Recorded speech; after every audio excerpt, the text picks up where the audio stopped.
Target ngayon ng pamahalaang panlalawigan ng Palawan na wakasan ang kakulangan sa akses sa hustisya sa mga malalayong komunidad sa pamamagitan ng paglulunsad ng Provincial Legal Extension Services Program. Tungkol sa DTX 500, kontrolado na ang blood pressure at sugar ko. Salamat sa DTX 500.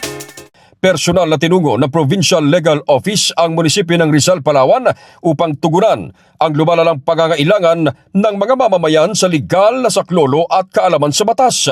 Naging pagurahing benepisyaryo ng operasyon ng mga residente, lokal opisyal at mga miyembro ng lupong tagapamayapa mula naman sa 11 barangay sa naturang bayan. Binigyang diin sa 2 araw na aktibidad ang pagbibigay ng libreng konsultasyon at edukasyon ukol sa mga masiselang usapin sa batas.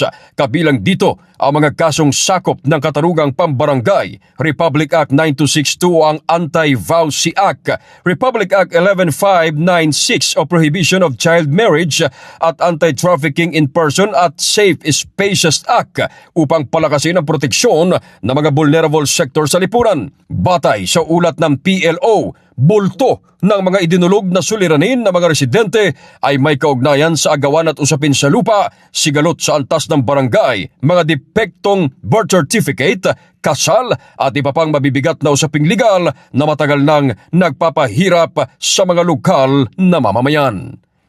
Ito si K5 Ray Almudal para sa Himpilang Kampiyon sa Balita, Serbisyo Publiko at Kasiyahan sa Palawan, K5 News FM. Tungkol sa DTX 500, kontrolado na ang blood pressure at sugar ko. Salamat sa DTX 500.